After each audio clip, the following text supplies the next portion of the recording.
Long days, pleasant nights, and welcome to Kingslingers, a Doof Media podcast journeying through Stephen King's Dark Tower series. My name is Constant Reader Scott Daly, and I'm joined, as always, by my extremely soft co-host, Matt Freeman. How's it going, Matt?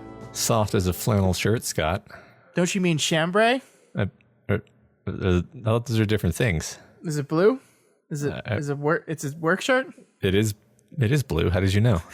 This week on the show, the mystery of Magus deepens as we discuss chapters 7 and 8 of Wizard and Glass, Part 2, Susan. After 3 weeks in Hambry, Roland finally meets with Susan to apologize for his behavior, tell her he loves her, and shows an interest in her hobbies, horses. All is not right in Hambry, but Roland can't put his finger on it, so instead he puts its finger on Susan. Meanwhile, DePape has traveled out west and found the truth about Roland and his friends. It's getting serious in Magus, Matt. Yeah. What'd you think of this week's reading? We're escalating. I was honestly frustrating as hell, Scott. This was a week where, we're definitely escalating the tension. We are bringing Susan into this sort of game of castles between Roland and, the big coffin boys, I guess, in a certain sense.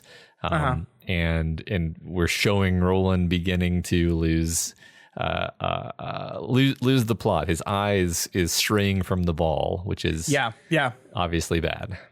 Yeah, and I love the subtle ways in which King, well, it's not subtle, but like King shows his Ka-tet noticing this and their reaction to it, and the ways in which they're worried about it, but not enough to say anything about it. It's just like, this is just like the perfect storm of disaster happening here. Mm-hmm. It's really, really wonderful. This is another one of those weeks where I think like these two chapters are things that in a long, like a one episode discussion of this book, we might skip over a lot of the stuff because it's really just like the prelude to some other stuff happening.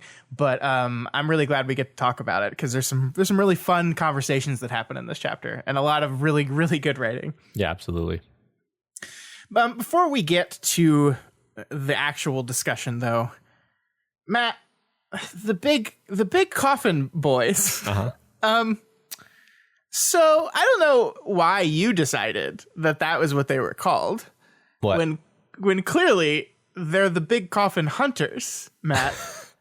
Sure.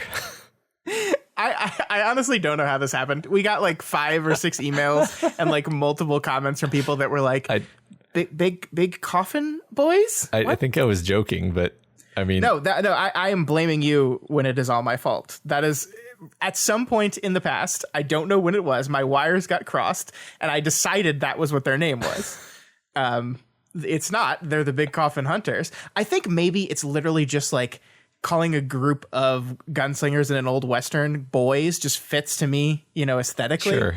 And I just decided that was their name and that I called them that. And then I infected it upon you because that's what I do. Jonas and his gang are the big coffin hunters, Matt. They're the hunters. Yeah, I'm definitely going to keep calling them the big coffin boys. Sorry. Yeah, I mean, like anything that happens in these shows we do, once we've made a mistake once, we have to double down on that mistake and continue to make it for all eternity. So unfortunately, everyone listening out there, they are officially the big coffin boys now, and there's just nothing I can do about it. Yeah, I mean, it's a better name. One more thing I actually wanted to talk about last week, but I totally forgot, and I remembered it this week, so I thought we'd do it. We got an email from one of the listeners that pointed out we had this big long conversation on Rhea and what the origin of the coos was, and without getting into some very uncouth language, coos, spelled differently, is a very insulting slang for a woman's vagina, and I think that just perfectly fits the Rhea chapter so much that I feel like that's just what King was doing. And we haven't talked about that on the show, but it just seems so perfect to me. And I think I knew that at some point in my life, Matt. I think that was knowledge that was in my head. And maybe that's why it sounded so disgusting of a name, because it's like meant to be like this very derogatory term. King fascinates me. I think exactly that, because I remember distinctly saying it's a word that it feels like it slots into a socket in my brain, which is right next to something unpleasant and uncomfortable, which is exactly what it was doing. And it's so bizarre that I had that mental sensation, despite not actually being able to draw out which word it was that it was edging close to. Yeah, it is. That's such an interesting, like, God, we could do a whole show on how language works that way, where like the emotional feeling of the word was there in your brain, but not the definition of it itself. Yeah. Yeah. I mean, I think a lot of fantasy authors do this though, where like, sure. I remember, I don't know. I can't think of a great example right now, but like, you name a villain a thing that sort of sounds like a thing that is bad. Yeah. And it works. Which, of course, is not to say that a woman's vagina is bad. It's not what we're saying. It's the fact that it's sort of a uncouth slur for it, though. Right. Exactly. Yeah. Just wanted to put that out there before someone emails us and says, "Oh, so vaginas are evil." Is that what you're saying? Of course. No, of course not. Thank you, everyone, for the feedback on those two things. I don't know what happened with the boys. They're big. They've got coffins on them. They're boys. I don't know. I mean, while we're talking about how language works, like that, like my brain kept wanting to say the Soggy Bottom Boys. so there's that. Oh, that's wonderful. Yeah. I'm sorry. This is going to be a thing now, though. They're the Big Coffin Boys. So that's what we're going to keep saying it. So and maybe the Soggy Bottom Boys every once in a while. Maybe just every once in a while. We'll just slip that in. Yeah. The bad thing is going to be, one day we're going to meet Stephen King. It's not going to happen, but let's just say one day we're going to meet Stephen King. I got a question about the Big Coffin Boys, Stephen. This interview is over. He probably would not remember what they were called and be like, oh yeah, those guys, I know them. Yeah. All right, let's move on into our chapter discussion. So Matt, we're starting this week with chapter 7, entitled On the Drop, and we begin this chapter 3 weeks after the confrontation between Roland's Ka-tet and Jonas's. Before we get into the chapter itself, I wanted to talk to you about the title a little bit, Matt. There might not be a lot to analyze here, but let's try a little bit, because that's what we do. The chapter is called On the Drop, well, because most of it takes place on the drop, that sloping bit of grassland that rides from the town towards the ocean. We also learn here that there is something mysterious going on in Hambry, and then the location of this mysterious thing seems to be on the drop. The fact that too many horses are here. Mm-hmm. But is there more we can glean here subtextually? Could we say possibly that subtextually our Ka-tet is like on the drop, meaning like right now they're okay, but things are about to get worse. Like things are about to drop, they're on the drop. They're on the way towards a drop. What do you think? I do think you're right. Yeah. It's also really fun how much we're talking about language today. Because the phrase really brings to mind like an image of our boys standing on a gallows waiting for the floor to drop out from under them, It is a very kind of foreboding sense that word brings, or maybe the baddies are going to get the drop on them, right? Mm-hmm. Either way, it pulls the brain in ominous directions, and there's negative connotations to it. It's hard to believe. It's hard to believe that there would be a positive connotation I could pull from that for sure. Yeah. The chapter actually starts in Susan Delgado's point of view as she's galloping along the drop on her horse named Pylon. Can we talk about this horse name for a second here? I think this is such an interesting name, right? Yeah. Like, because pylon in our vernacular has a very kind of industrial meaning to it these days, right? Like an energy pylon, something that's holding up an electric wire. Now I know the origin of it is not quite that. I actually think there's an Egyptian origin of the word pylon, which is perfect what we've been talking about. But it just really stuck out at me because it seems anachronistic almost. It does. It did definitely seem anachronistic. It also reminded me of the beam and the idea that like a pylon is at least notionally something that would hold up a beam. I don't know if there are actually pylons that hold up the beam. Like that's the beam seems way more abstract than that, but who knows? Sure. I kind of want to reach for something relating this to like the Guardians.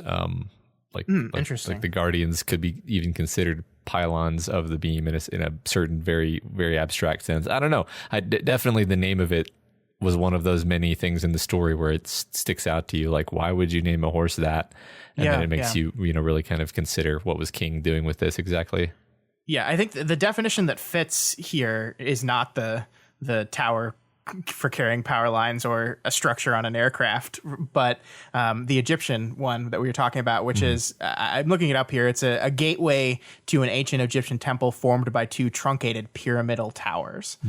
So basically you can kind of see how the architectural, like the transmission tower pylon, like got the name because it looks similar. Like it's kind of, those wire towers look, right? They're kind of pyramidal. Sure. You know what I mean? But it really did jump out at me because I was like, that's interesting. Pylon. Yeah. It feels anachronistic, but it's kind of not. And it loops back into our whole Egyptian talk, which we've been having a lot lately. It's also the kind of word where, like, if it wasn't already a word, then it would work perfectly as like an elf name. It's just pylon, it's got it rolls off the tongue. It's a cool word. It's just a cool word. I like it. Yeah. We've now spent 5 minutes on Susan's horse, so let's move on.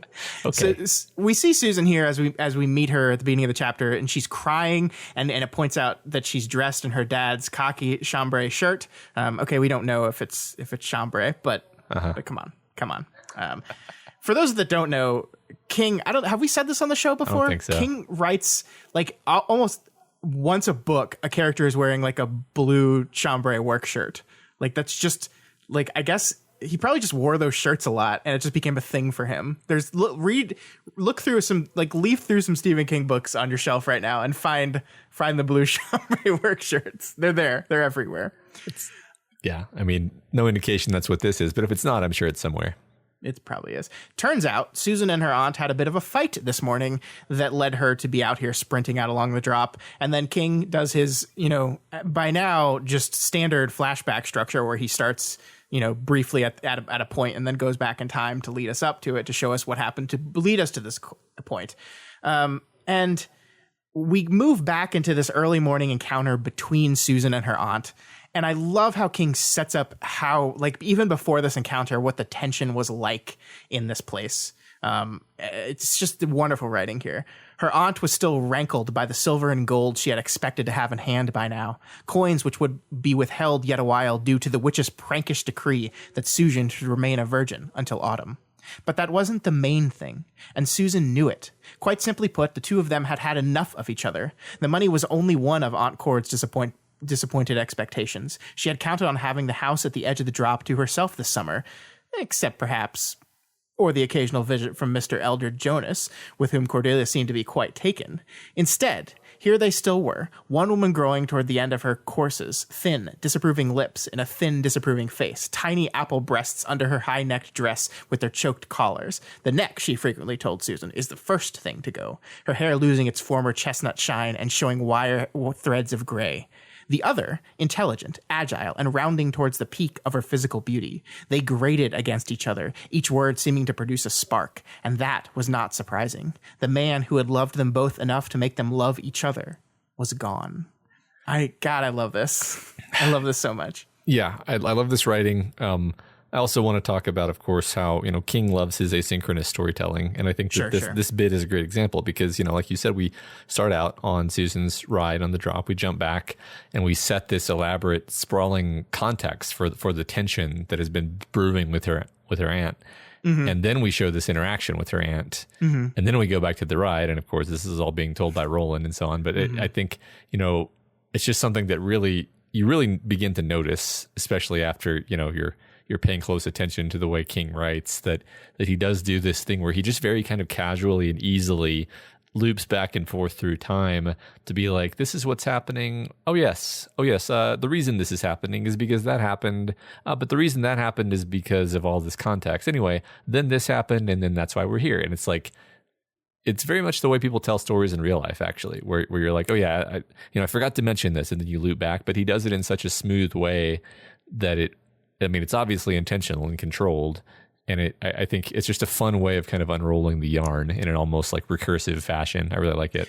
Yeah, no, I totally agree with that. I like it a lot too.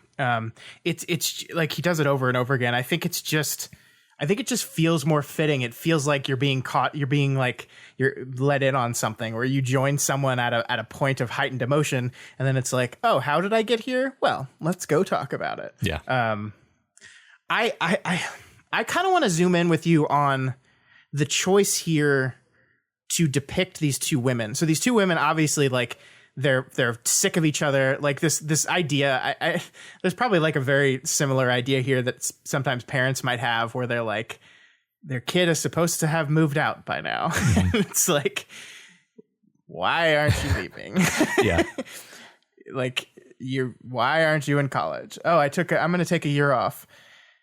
I was going to turn your room into a gym. Yeah. What is going on here?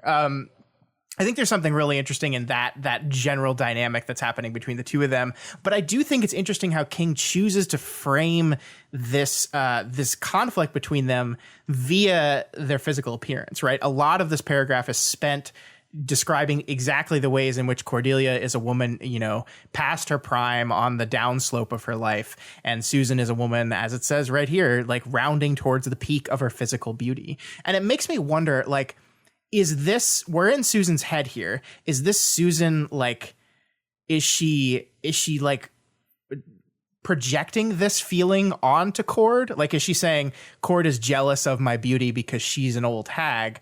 Or is this Susan who's just literally saying she's ugly now? Like, like, is this her projecting Cord's insecurity, or is this her just kind of being a jerk about age, or maybe not a jerk, maybe just a young person who looks at someone of Aunt Cord's age and says, "Oh, that person's old as shit."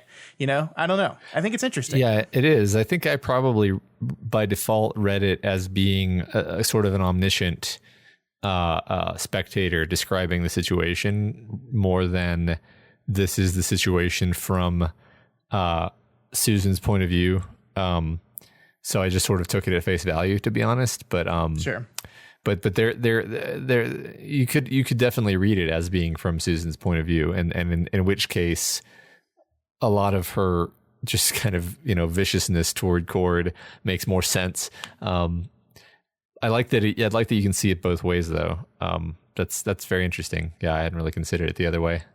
Yeah, I mean, the reason I kind of want to attach like point of view bias to it is it's pretty mean. Like, like it's just like I don't like Cordelia as a person. I don't think she's a very good person, but like it's a pretty rough, mean description, right? Thin disapproving lips and a thin disapproving face, tiny apple breasts. Like, how mean is that, right? That's just mean. Yeah. And I think you can be mean enough to Cordelia based on her actions without having to rake her across the coal for being an older woman, So I kind of wanted to attach some character bias to it. But yeah, I mean, it could just literally be, I think King is trying to make us not like her throughout this section. That, like, if we didn't dislike her already, this is kind of the nail in that coffin, I think. So it would make sense that how the point of view of the narration takes a pretty negative outlook on her generally. Mm-hmm. Yeah. I do love that last line, though. The man who would love them both enough to make them love each other was gone. I just think that's a beautiful turn of phrase there. Mm-hmm. I really love it. Yeah, I do too. Because, the implication, the direct implication is that they did love each other, but they don't seem to now. It is a very sort of tragic and realistic situation. I think King is one thing he's really good at, and I haven't read that many of his books, but I think it's a theme across all of the books that I've read, is like the mundane horribleness of life is always in there alongside the supernatural, horror. And like something like, an aunt and niece pair lived totally fine, and everyone was happy as long as their brother/dad was around. And it was a great little group of people. It was fine. And then the dad dies in a tragic accident, and the tragedy of it isn't just that the dad dies. The tragedy of it is that it shatters this relationship and just leads to ongoing strife and difficulty, and everything is awful. And I mean, this just strikes me as a very Stephen King thing to do, actually. Yeah. And I think it's a kind of play off of the wicked stepmother trope as well, because like in a story like Cinderella, like everything was fine as long as Cinderella's father was still around, and then Cinderella's father dies, and then suddenly her stepmother has control of her life and becomes overbearing and terrible. And that's kind of the same thing that's happening here, only not with someone who's married. Yeah, it definitely evokes those fairy tale tropes. Yes, totally. Yeah. So another small bit of important information that we learned during this paragraph is that Cord and Jonas have a bit of a thing going on. True. Yeah, it's funny because my first impression was that Cord just wanted there to be something going on with Jonas. But then after finishing this section, I was like, oh, okay, I guess there probably is actually.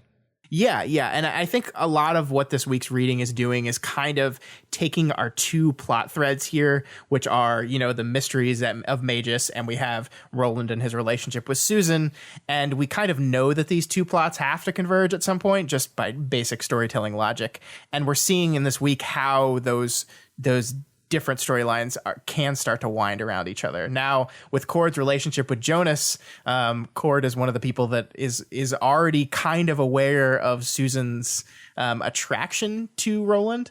And now, Roland's enemy has a direct line to Susan through Cordelia. So it's just a cool way we can kind of see how these conflicts are gonna kind of overlap on each other and become one big conflict that's going to be bad. Yeah, we see the shape of all of that. Yep. I've thought it was interesting since Cordelia was introduced that her nickname is Cord, simply because it sounds so much like court.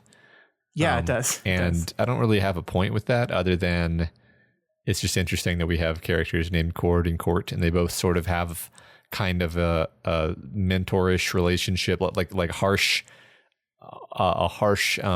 superior relationship to Roland and Susan respectively. I don't know if there's anything at all to that. I was just like, that's interesting. Anyway. Yeah, that's a fun thought regardless. Mm-hmm. Plus, if you watch Buffy, you know that the only acceptable nickname for someone named Cordelia is Cordy. Everyone knows that. Of course. I don't know what you're doing, Cord. Yeah. It's terrible. Yeah. So Cord, this is in the morning. These two have a tense relationship, and then Cord suggests that Susan wear one of the new riding blouses that Mayor Thorin sent over. They're skin tight, and they have what she describes as low scooped fronts. Susan wants to wear her father's old riding shirt instead, and a fight ensues. Mm-hmm. And the interesting thing about this fight is that it all centers around Susan's father. His shirt is what starts it. And it's really when Cord refers to this house as her house that it really sets Susan off. I think King really builds this character that is so deeply close to her father that this rage is almost uncontrollable, right? And I think that's a really nice parallel to Roland and his relationship with his mother, that it's this very contentious, very anger-inducing relationship whenever someone mentions one of these characters. It's a raw nerve for sure. Yeah.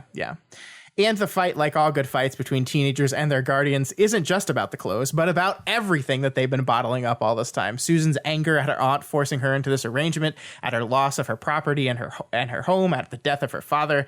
It's really nice because, like Romeo and Juliet, stuff like this reminds us of how young these kids are, right? Like Susan is 16 and she argues like a 16-year-old here. And I love how she switches into the these and thous during her argument, because this formalized old tongue that her aunt really loves to use, but when it's used back on her, it just annoys the shit out of her. Mm-hmm.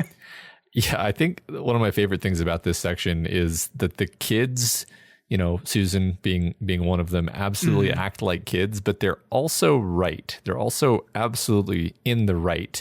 Sure. And they're also smarts. In fact, the smarts is what makes this also tragic. In a little bit, we're going to talk about the part when Susan and Roland meet, and Susan is just completely aware that this is a disastrous idea, that things are going in a terrible direction. It's like she can see Ka pulling her into its vortex and towards her death, and she's smart enough to know, she's smart enough to see that, but I mean, she's going to do it anyway because she's a human, she's a kid. That to me is the beautiful tragedy of this element of the story. Sure.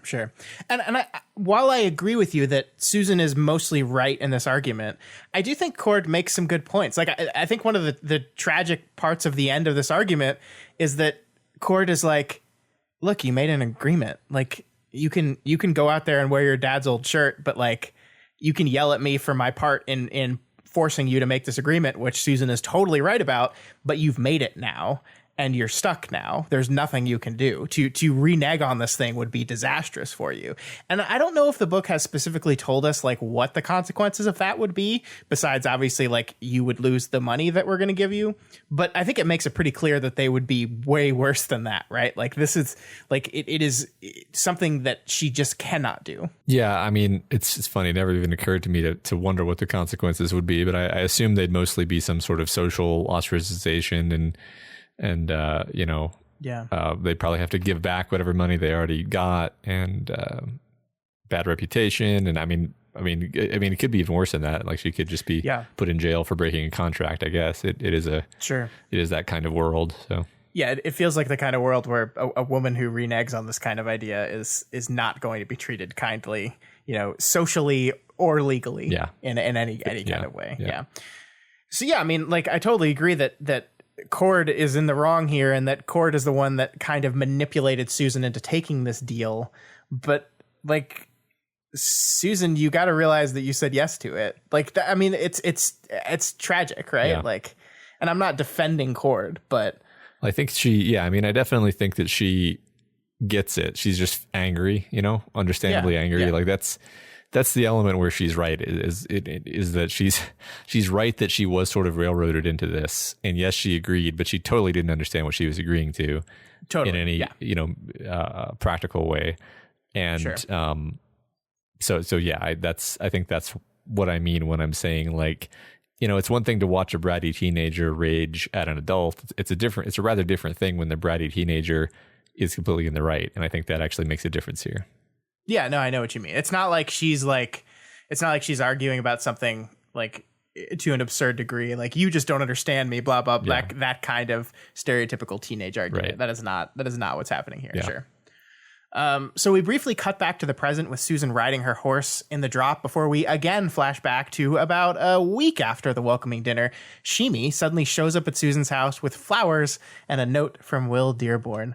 And I love Shimi here. Maddie says, "They from my third best friend," Shimi said. "I got 3 different friends now. This many." He held up 2 fingers, frowned, added 2 more, and then grinned splendidly.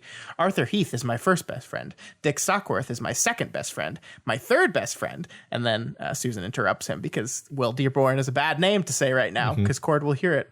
I love Shimi, Matt. Like he's a very small part in this week's reading as well, but we kind of see that obviously that there is a relationship between him and Cuthbert here, because not only he's friends with all the gunslingers, but of course Cuthbert is his first best friend because Cuthbert is the one that stepped up and saved him. And I love that. I love that so much. That specific detail had me smiling so hard. Yes. Yeah. Yeah.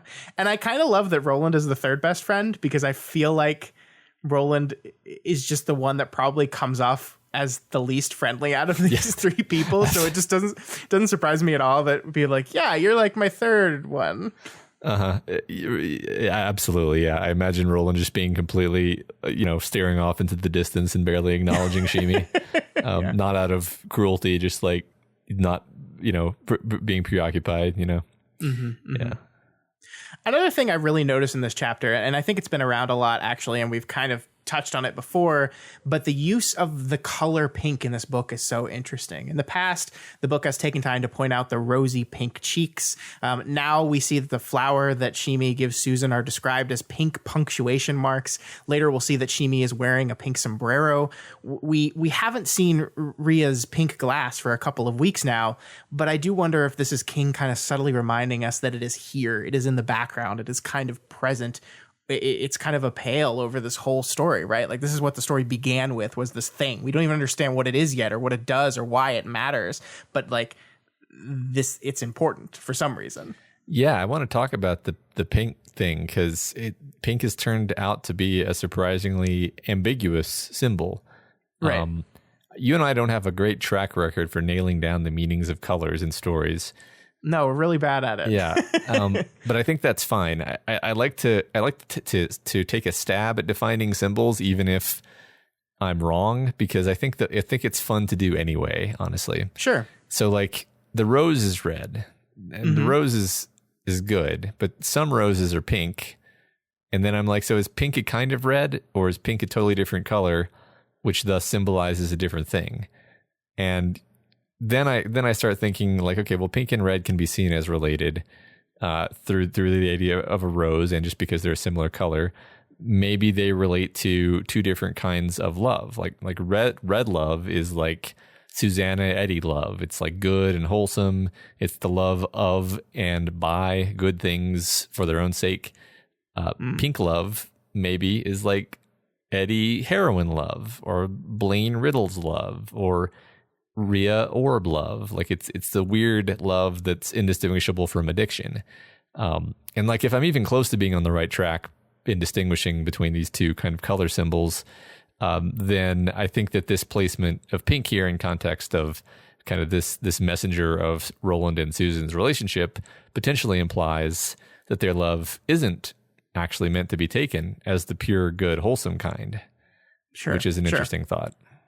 Yeah, I mean, I like that. I mean, we know that this story ends in tragedy, right? So whether it's good, wholesome love or not, it's going to end in disaster. Mm-hmm. I will say that Roland and Susanna kiss so much that there's blood. Yes. There's red blood. So to like tie into your color symbol there, there's some red imagery.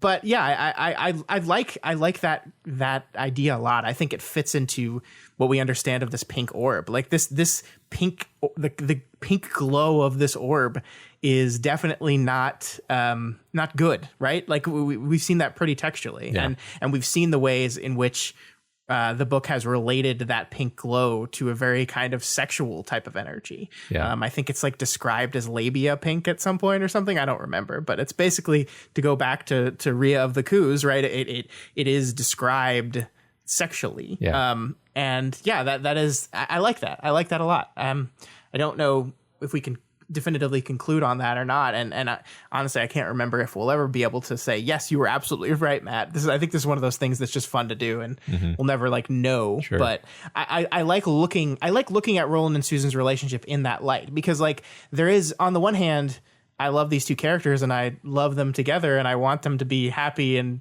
good together, but we know that is not what Ka has in store for either of them. Well, I mean, just to be like, it does sort of seem like I don't really have any, philosophical issue with young love or teenage romance or whatever. It's more that this is really being portrayed as this like fevered obsession on both of their parts, where they're just like, like pining for each other. And I don't necessarily think that is healthy.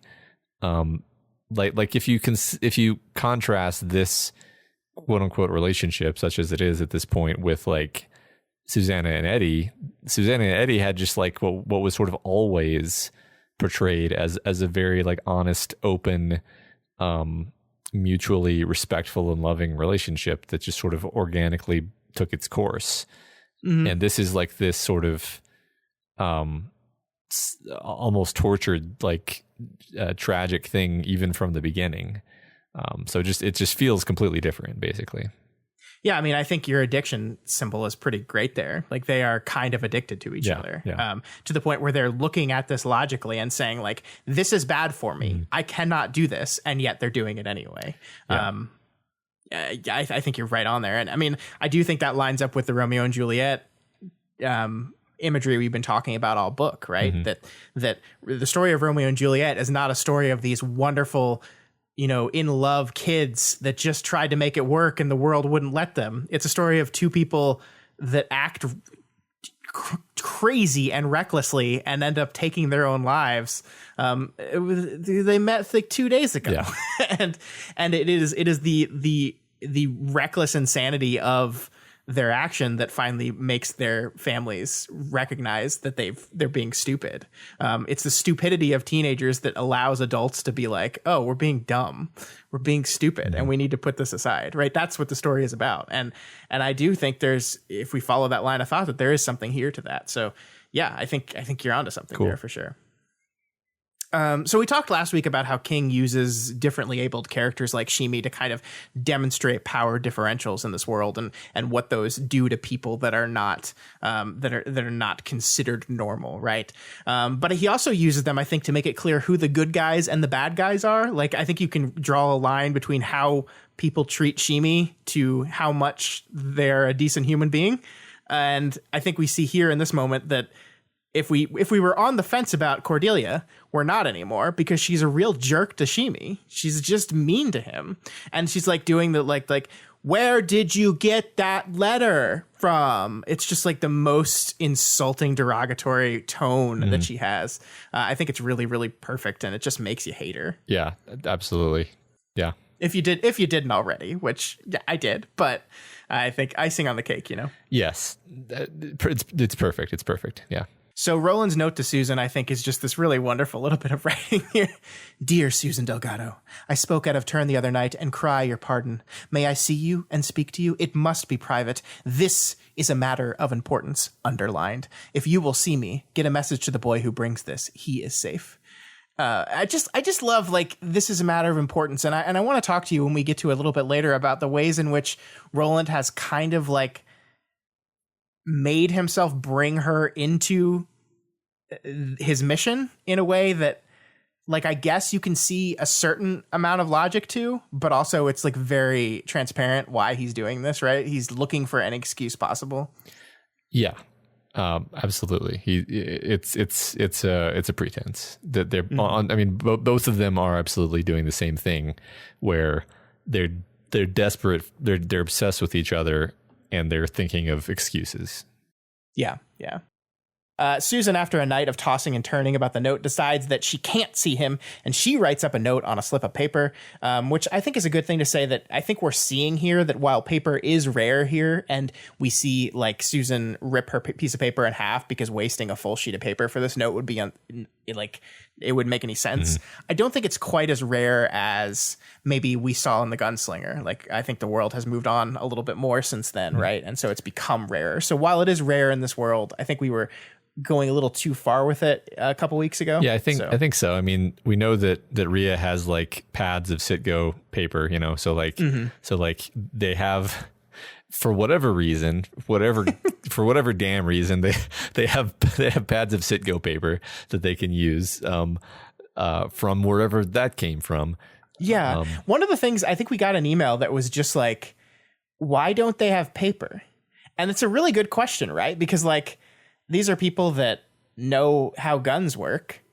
They can't cut down a tree and make paper with it. I mean, I don't know how much of a tangent to go on, but my thought is like they've sort of lost the whole industrial mindset where like they know how the refineries work just due to word of mouth that they pass down, but there's no way they could build a refinery. They don't understand why the refineries work. Probably there are no paper mills left, and none of them, like they don't have the like culture that would be like, well, we should build a paper mill. Like it's not, for whatever reason, be it supernatural or cultural or whatever, that it doesn't occur to them, or maybe if they tried it, it wouldn't work. I mean, we do have stuff like people just kind of like time going soft and memories going soft. That's my thought. Do you need to have an industry to make paper, though? I mean, like, at scale, obviously it would make it easier. Yeah. I mean, otherwise you have to like, pulp wood and strain it and do all these things where it's like, okay, you've made a few sheets of paper. How much are you going to be able to sell that for? Like, it's not really going to pay for your labor, I don't think. That's just my feeling. That's fair. I mean, I definitely think you're right that they have lost the ability to work any of this stuff. That like, it would be basically what happens if like you put me in a post-apocalyptic world that was like, all right, Scott, how do you work all this shit? Yeah. You'll be, I don't know, be pulling around gasoline for people. Yeah. Yeah. Like what happens if the power plant breaks? Yeah. What are you going to do, Scott? You're going to be far away is my answer. Yeah. That's that. Well, yeah. Good point. Total tangent, but good point. Anyway, so she writes this message down. She rides into town to give it to Shimi, and she's like, I will not see Roland again. Wouldn't be proper. Won't do it. And then that's done. So hooray. Yeah, sure, Susan. I believe you. Yeah. And then we immediately cut back to present day, and we're told that Susan is out riding here specifically because she's hoping to run into Roland. Yeah, she knows that this is his route, and she's hoping to see him on it. Yeah, I do want to highlight, like, what was it like? It was like 30 minutes ago that we started saying, okay, she's on the drop, and then we jump back, and now we're finally back to the drop. That's right. Yeah. And I love this. I love the writing here, right? She's basically talking to herself, and she's talking about how she's a practical woman and she understands, and she understood what she was doing. Even if her aunt talked her into it, she understood what it meant and what she was giving up by entering into this agreement. But Will Dearborn had changed things, had gotten into her head and now lodged there, a tenant who defied eviction. His remark to her as they danced stayed with her like a song you can't stop humming even though you hate it. It had been cruel and stupidly self-righteous, that remark. But was there not also a grain of truth in it? Rhea had been right about Hartthorn. Of that much Susan no longer had any doubt. She supposed that witches were right about men's lust even when they were wrong about everything else. Not a happy thought, but likely a true one. It was Will be damned to you, Dearborn, who had made it difficult for her to accept what needed accepting, who had goaded her into arguments in which she could hardly recognize her own shrill and desperate voice, who came to her in her dreams where he put his arms around her waist and kissed her. I just love this whole thing. The push and pull of love and hate here just strikes me as this extremely strong emotional response that is just like the calling card of young love, right? Like, this is, when you think of young love, you think of this just like everything's extreme. Everything's like, I love you, I hate you, I love you, I hate you. And this push and pull between these two things that you almost have no control over. Not just I love you, but I love you more than anything, than anyone has ever loved anything. Yeah. Right.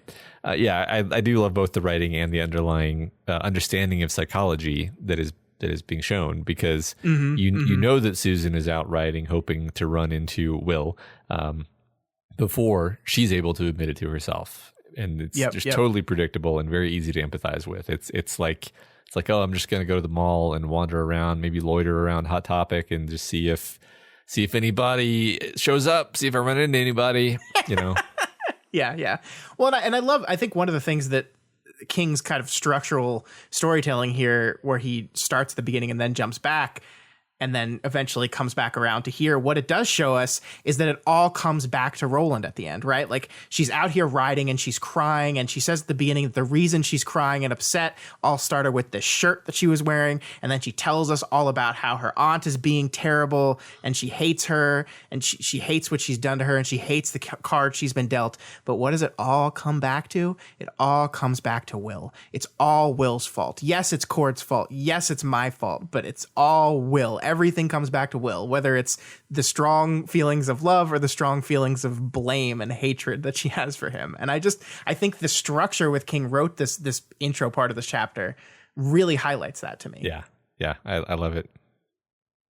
So Susan waits around and is at first disappointed that she can't see Will Dearborn there, until, of course she does. Of course he shows up. Roland crests the hill and slowly walks up to her. And I love like the increase of tension here. It's like she sees him crest the hill. And it's like, that's him. I know it's him. And then like it seems like 2 minutes go by before he actually gets to her and their conversation starts, and she's just waiting anxiously. I really love it. Yeah, absolutely. It's again, it's sort of like the slow, inexorable doom of it, where it's not good. It's great. So Will starts by apologizing again for his behavior 3 weeks ago. And I love this is why I love Susan as a character. We've had some feedback from some people who don't like Susan as much as you and I do, that they think there are some more interesting characters in Hambry than Susan. And while that's arguable, I love the ways in which he responds here, because he's like, I'm sorry, it was unwarranted what I said to you. And her response is, I care not that it was unwarranted. I care that it was unfair, that it hurt me, which is basically like telling him, you were right. Like, what you said to me was right, and I'm beating myself up over it, but you didn't have to do that. Yeah. That was mean. That was mean to me. And I love that. Yeah. You know, I think when I judge a character as a good character, what I mean is that I find them to be authentic.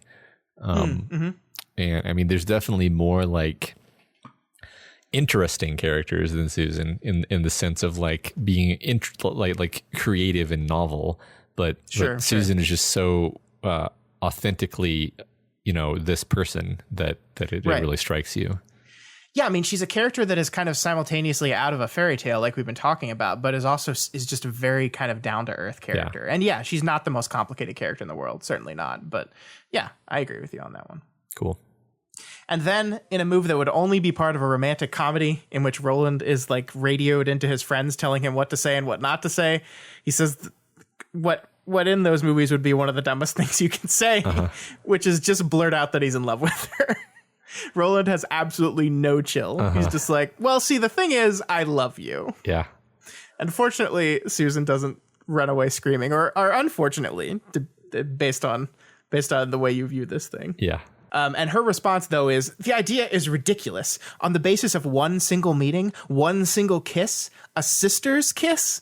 And this is when I go back to the moment of the kiss where the text specifically says it was not a sisterly kiss. And this is just one of those clever thing King does, right? Where like you may remember that line, you may not, but it makes it so clear that this is bullshit, that she is in love with him too, or she's in lust with him too, and she's just totally lying to both of them right now as she says this. Yes, it's wishful thinking. Yeah. And then this line, which might be my favorite of the week: his eyes never left hers, and in them she saw some of Roland's truth, the deep romance of his nature, buried like a fabulous streak of alien metal in the granite of his practicality. He accepted love as a fact rather than a flower, and it rendered her genial contempt powerless over both of them. Ugh, look at that. Like, look at that writing. Yeah. I love it. I know. It's I'm almost like stunned, and I have nothing to say about like because that's Roland, right? It's like a perfect. You almost feel like King has this sentence like tacked up on his noteboard over his writing desk or whatever, and it's like this is Roland, the character. He's this inexorable creature, but he has this streak of romance through him, and and that defines him just as much as the practicality. I do think it's wild that King has crafted this character where you're just like, yeah, of course Roland would just say it right out like that. You know, this straightforward, plotting, lovable Roland is just going to say, yeah, the problem is I'm in love with you. And, he hasn't started thinking of himself as a slave to Ka, but he almost seems resigned to love as if it's a similar sort of overpowering thing that's just going to do with him as it wills. He accepted love as a fact rather than a flower.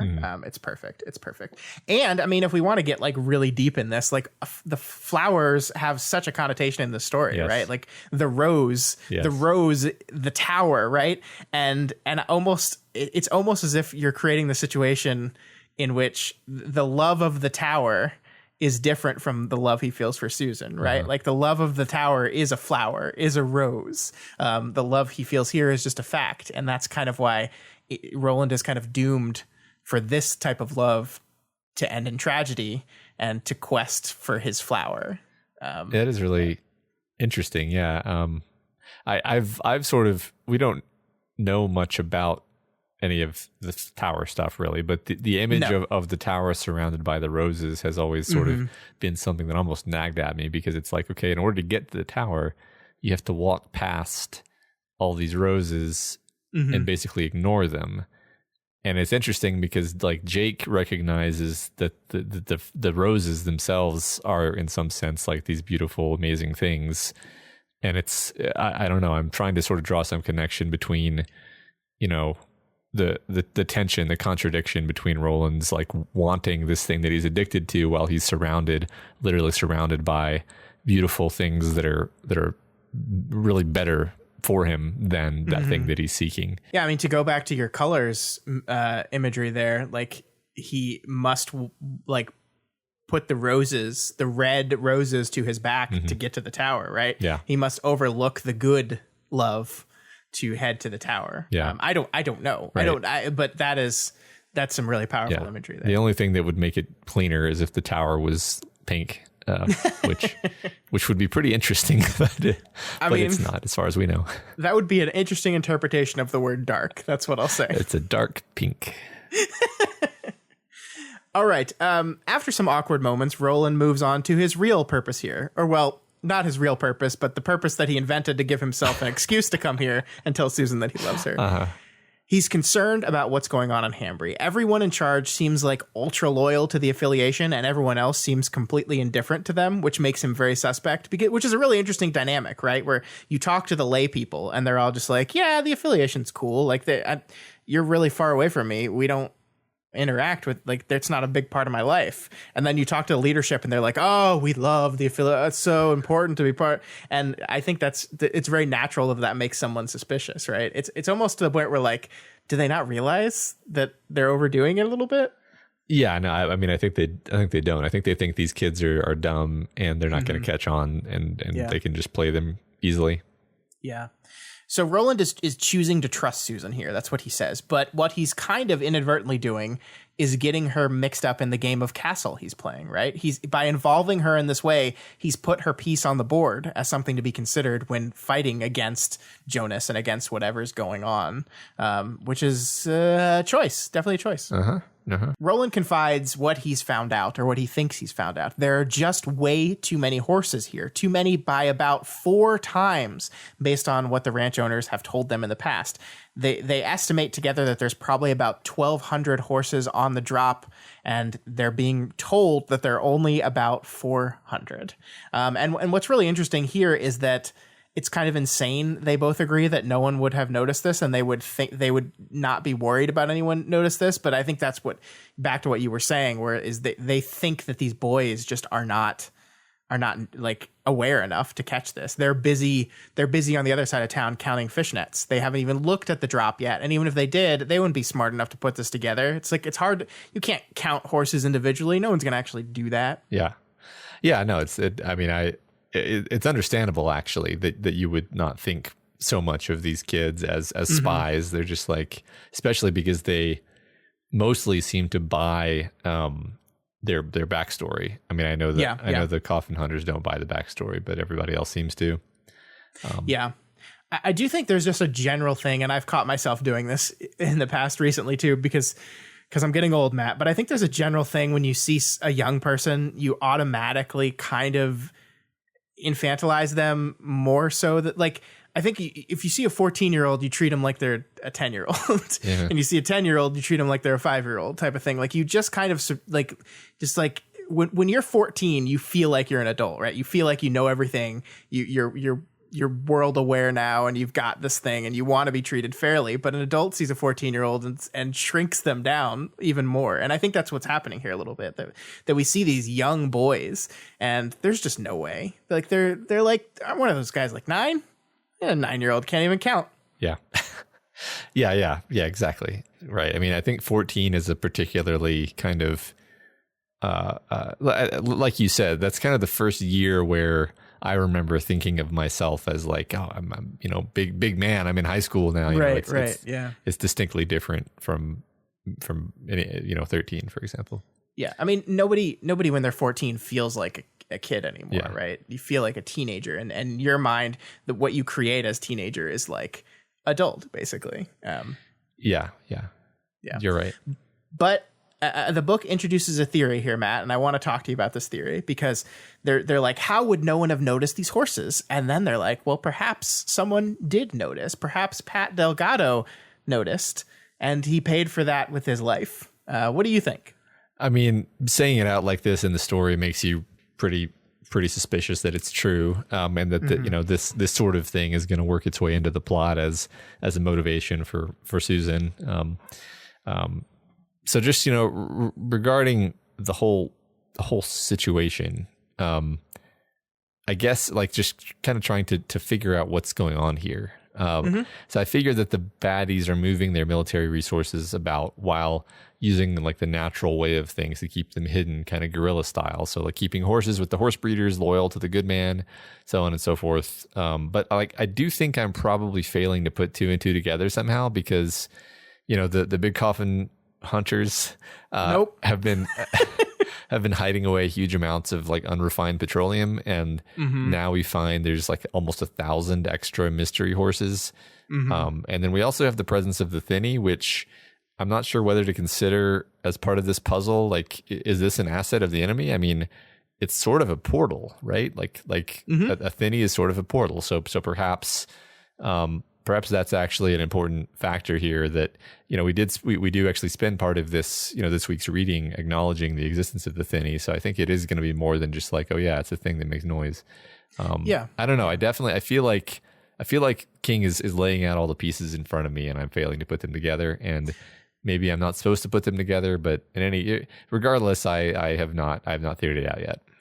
What I love about it is that Roland is trying really hard to put it together, and like he just can't see the picture yet. Like, because like I think you're right, that it seems like that's the most obvious thing, right? It's like, well, he's got a lot of horses and he's moving his horses around and he's keeping them hidden. But like one thing Roland says here is like, yeah, but we're like really far away from where the action is, like really, really far away. Like these horses, like it's taken it's taken DePape like almost 3 weeks to travel halfway back to along Roland's trail and back, right? Like riding hard every day. So like they're like really, really far away. So it's like, why would he put them out here? And like, if he needs horses, like I think he literally says here, like if he needs horses, he can get horses easier other places. Yeah, they won't be like amazing threaded stock like the horses are out here, but do you need that? Do you need a thing that like you can sit on and charge someone? Like you don't need like the highest quality, wonderful horse in the world. So like, while I think you're right, I do love the way King has constructed this mystery where it seems like there's a very obvious answer here that like cavalry is powerful. Enemy that wants to overthrow government, having a larger than expected cavalry would certainly be an advantage, but there's pieces of that missing. And that's really cool. Yeah, for sure. You know, another thing is that like I just don't really have a sense of how many horses is 1,000 horses, if you know what I mean. Like yeah. That's 1,000 is a big number. My understanding is like in medieval battles there were hundreds to low thousands horses, like ever, like even in the biggest battles. I mean that might be totally wrong too. I'm not trying to claim expertise. I'm trying to point out my lack of knowledge. So 1,000 seems like a lot, though. It seems like a huge amount of horses to have secretly hidden here, you know? I don't know. Yeah. No, I think you're right. I think what is the relative strength of these armies, if we could even call them that, is something we're not really clear on. So like 1,000 could be like the most ever, or it could be like a fourth of what Gilead can muster or something. We don't know. It's fair. Yeah. If these are Lord of the Rings battles, then probably there's a lot more, right? But who knows? But their business, quote unquote, concluded, Roland returns to the real reason that he's here again. I actually really appreciate that he's totally honest with Susan here. He explains exactly why he lashed out the way he did, and he holds nothing back. He says that the look he saw on Olive Thorin looked exactly like a look that he's seen on his mother in the past, and he explains his mother's affair with Martin. And he says something very interesting here. He says, your father is dead. You've lost your father. That's similar to me. In a way, she did die for me. And I really kind of love this brutal honesty that almost doesn't make Roland look good here. Like this is like more honest than I thought he'd be. His mother cheated on his father, right? With another man, a magician. And the book hasn't said this explicitly, but there's a strong suspicion that possibly this was influenced by magic, right? That Martin put her under a spell or something, that this wasn't her choice. We don't know that for sure, but the suspicion is there. And yet to Roland, she died because she did this. She died for me. She's dead. Yeah. Wow. Yeah. I mean, I love this element, specifically how you're kind of caught in this tension between recognizing this as a truly childish perspective and also kind of empathizing with it.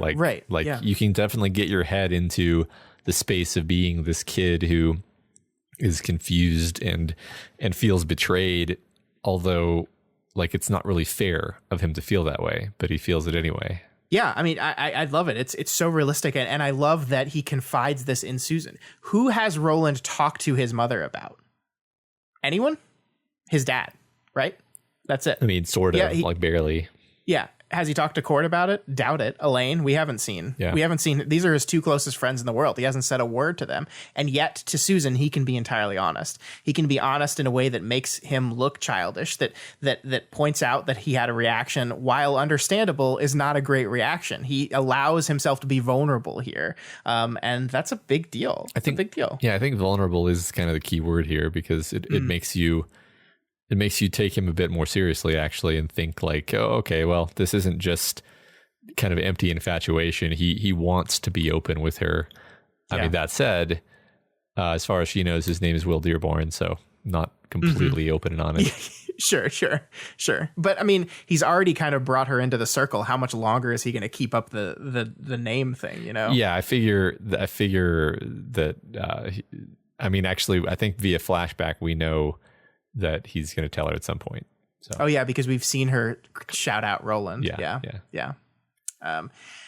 And then they kiss, and mid-kiss, the point of view actually shifts from Susan to Roland. We've jumped over to Roland for the first time, as if she handed off the point of view conch with her mouth. and I think like the description here is so wonderful. They were the best kisses of his whole life and never forgotten. The yielding pliancy of her lips and the strong shape of her teeth under them, urgent and not shy in the least. The fragrance of her breath, the sweet line of her body pressed against his. He slipped a hand up to her left breast, squeezed it gently, and felt her heart speeding under it. His other hand went to her hair and combed alongside the side of it, silk at her temple. He never forgot its texture. Ooh, that's some kissing. Yeah, that's intense. This is some teenager stuff going on. So he kisses her so long and so hard that they bleed. That she is bleeding from her mouth. Like there's probably a little bit of biting going on there. Either that or the stubble, or it's not clear. Actually, it's just it's not. I like that it's not clear. It's just like they kissed so hard that she was physically cut. By it. It's wonderful. Yeah, it's. I mean, I think it's the most perfect symbol of teenage romance. Actually, that it's a thing where it takes its toll in a sense. Right. But after the wonderful kiss, they decide that this must end. Susan has made a promise, and they both have to keep that promise. So they part, agreeing to never see each other again, and they never did, and everything was fine. The end of the Susan story. On to the Crystal Palace with the future Ka-tet. Let's do it. All right. Just kidding. Okay. Just kidding. I didn't write this down in the notes, but there's this interesting part where, like, Roland realizes that if he wanted to, he could have her, right? Like they could just bang like that. He basically realizes that like we could hook up. She would let me do that right now if I wanted to, but he kind of knows that she also would regret it. And he holds himself like he compares this moment to the feeling of the power that Martin had over his mother. And not only does that stop him from moving forward, but it kind of disgusts him a little bit and he backs off. And I think that's really interesting. The kind of power of lust in this way that makes you act in a way that you shouldn't. And he holds, I think that's just a really powerful moment. It is great, and it also makes us kind of like introspect him a teensy bit more because he does stop himself, but then we know that eventually they're going to succumb. So right. So yeah. So we then cut over to the Bar K bunkhouse where we find Elaine and Cuthbert hanging out after spending the entire day meticulously counting nets. We're actually in Elaine's point of view for the scene, which is an interesting one. Elaine is a really interesting character to me, Matt. I feel like we understand Roland a lot. He's our protagonist. And Cuthbert's characterization has been so clear to us because, first of all, Roland's been talking about him for a long time. And I think also being the funny one, like the jokey one, is such a clear, like, archetypal distinction that I have a really clear image of who Cuthbert is. Elaine, I'm not quite sure of what to make of yet. And I always kind of have to remind myself of who he is when I reread this series. Yeah, we spent very little time with him for sure. Roland doesn't tend to think about him as much. And he's not nearly as like quick and clever as the other two. He does seem to be intuitive. Yes. In something like the way that old Roland can be intuitive. I take his, easy access to the touch as meaning that this kid's got the shinin. The touch is, of course, it also refers to Rhea's abilities. I don't remember if we talked about that, but Rhea, she uses the phrase "the touch" a couple of times, kind of refer to what she does. So yeah, it seems pretty clear. That seems to be what they're just calling the kind of extra sensory kind of feeling and magical stuff in this world. Yeah, definitely true. And I mean, while he is, quick and clever, maybe not with his words, but we do see he very quickly grabs that golden hair. So he's quick. He's physically quick. It's true. Yeah. I mean, it has been fun actually. This book and the previous book both playing with this idea that like there's intelligent, there's maybe different kinds of intelligence. One of which is more thinking around corners. One of which is more intuitive. One of which is more calculating. And these are all different kinds of intelligence that maybe have different strengths and weaknesses. Yeah. And I think Elaine is a different kind of intelligent than Roland. That's for sure. Yeah. Yeah. So at the same time, Roland rides up, a messenger bird arrives, which Elaine maybe using his touch sees as kind of an omen and maybe a bad one. The bird has a coded message for them. Farson moves east. Forces split, one big, one small. Do you see anything unusual? East is, of course, where Roland and company are, right? They're much further out east, but still east. And I think we have to remember at this point that the reason Roland was sent this way, was sent to the east, is because this was away from where the action was. This is away from where the battle against the good man was happening. And so while it is still farther off, it seems trouble is moving in his general direction, right? Yeah. Yeah, it does seem that way. So the trio, at Roland's request, chooses not to divulge the unusual things they found, which they have definitely found some unusual things. They've not only have they seen the horses, but there's bison. It wasn't bison. What were they? I can't remember now. Was it oxen? Oxen. Yeah, Yes, which was also very unusual to see. And so Roland says, we know certain things and we believe certain other things, but would John Farson come all this way simply to resupply horses? I don't think so. I'm not sure. Horses are valuable, so they are, but I'm not sure. So we wait. And I think this is interesting, Matt, and I want to kind of really dive into the subtext of this. Why? Why do you think, Matt, why do you think Roland is waiting? Is he worried that their messages, which are encoded, might be intercepted? What advantage does it give them when dealing with the locals here not to divulge the strangeness of what they found out to his dad, to the people waiting back in Gilead? Is there some other reason to wait here? It's a bit of a stab of the dark in the dark here, but like I feel like Roland guesses that the mystery here is bigger than just some extra horses for resupply. Like I think that he feels if he sends a message that only contains what they know right now, then that message could end up being actively misleading in such a way that no message at all might even have been a superior choice. I mean, we sort of know he's right because we know there are things that he doesn't know about, like the oil. Yeah. Where it's like, well, if he sent the message about the horses, then he'd be leaving out the oil, which could be such a crucial piece of information that it's like I said, actively sort of contradicts the implication. But I don't know. I mean, like another thought I had is like, well, he wants more time with Susan, and so he's just delaying. That was my interpretation, and so I was about to say you have a much more positive view of Roland than I do, where I was just like, if I send this letter to my daddy that says I found this weird stuff here, my daddy might say, oh no, it's dangerous there, come home. Sure, that's entirely possible. I guess the only thing is I'm like, I don't know if Roland is that, like, I don't know if our Roland would like throw the whole national security plan to get to hang out with his girlfriend a little bit longer. But perhaps I've been wrong about Roland before. So. I will say that the first thing Roland thinks of when he finds out what the mystery is at the end of this week's reading is, I get to see Susan again. True. So yeah, I mean, you're not wrong. Like, I don't think he's going to threaten the entirety of Gilead for the sake of spending another couple weeks with his boo. But I feel like that is maybe subconsciously playing into his hesitance here. I do think there's something to be said that I don't want to send a picture until I'm sure what the whole picture is. I think that makes a certain logical amount of sense. But yeah, I mean, I do think there's this. I need more time. I need more time with Susan.